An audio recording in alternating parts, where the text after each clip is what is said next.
اعوذ باللہ من الشیطان الرجیم بسم اللہ الرحمن الرحیم۔ چوتھا مراقبہ قرآن کریم کی رحمت برکت کے فیض کا۔ قرآن مجید اللہ رب العزت کا کلام پاک ہے اور غیر مخلوق ہے۔ اس مبارک کتاب کے ایک ایک لفظ مبارک کے مطلب اور معنی کثیر ہیں۔ یہ روحانیت کی اول اور آخر کتاب ہے۔ روحانیت کو اگر ہم حاصل کرنا چاہتے ہیں تو قرآن کو رفیق بنانا پڑے گا۔ اس کو پڑھیں، سمجھیں، اس پر عمل کریں اور اس کا فیض مانگیں، پھر ولایت کا اونچا مقام ملے گا، ورنہ قرآن کے بغیر سب قصے کہانیاں ہیں۔ یہ قرآن وہ عظیم کلام ہے کہ جس کی ہیبت سے دل، ہڈی، ماس، بال بال اللہ اللہ کرنے لگ جاتا ہے۔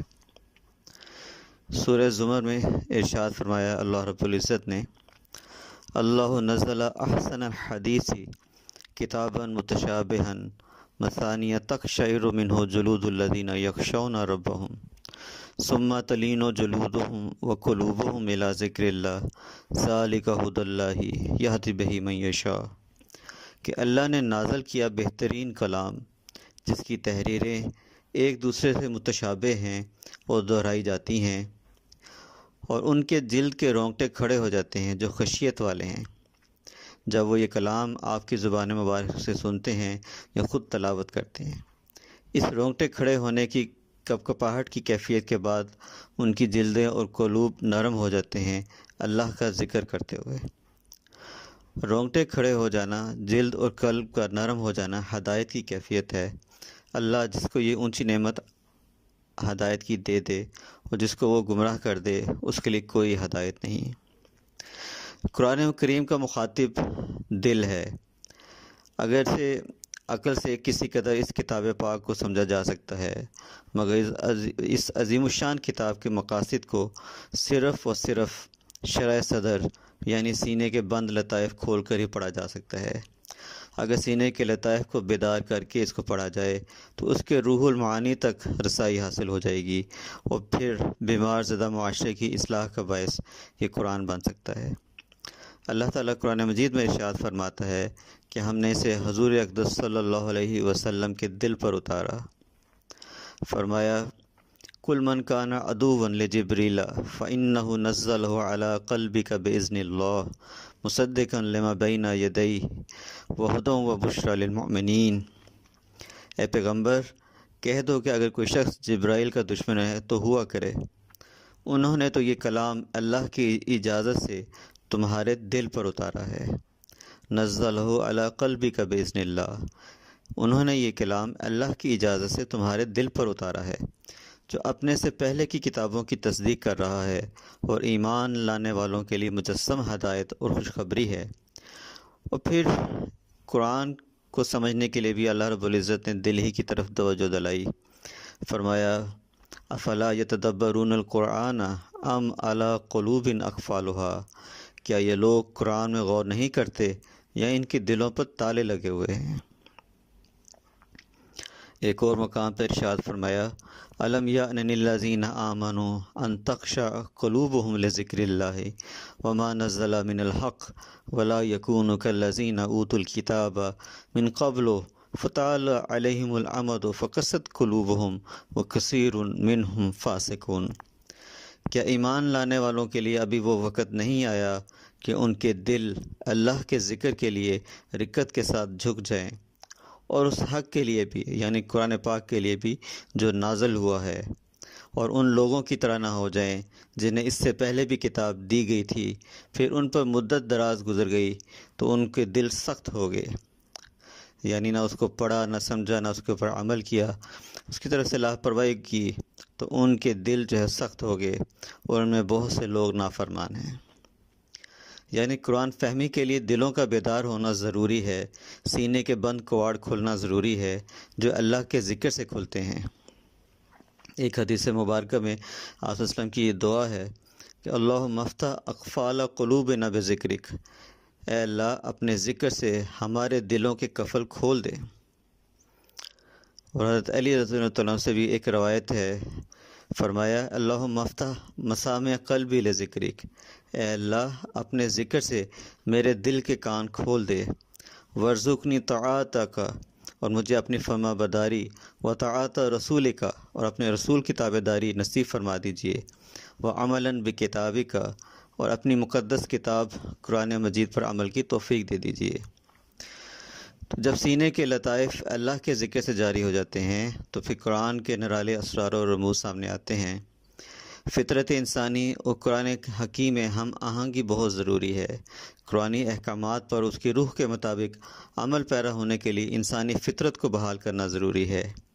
یہ مکفل دل کے بند کواڑ کو اللہ کے ذکر سے کھولنا ضروری ہے، جس سے تدبر قلبی نصیب ہوگا، سینے پر قرآن کریم کی آیات کے معنی کھلیں گے اور قرآن کریم رحمت بن کر زحمتوں سے بچاؤ کا سبب بنے گا انشاءاللہ۔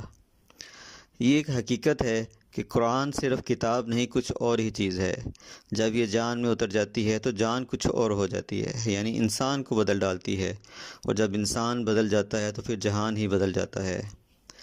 جب یہ قرآن کسی کے باطن میں سرایت کرتا ہے تو اس کے اندر کی دنیا ہلا دیتا ہے، اس کے اندر ایک عظیم انقلاب آ جاتا ہے، اس کی سوچ، اس کا فکر، اس کے نظریات بدل جاتے ہیں، اس کی اقدار، اس کا نقطہ نظر اور زاویہ نگاہ تبدیل ہو جاتا ہے۔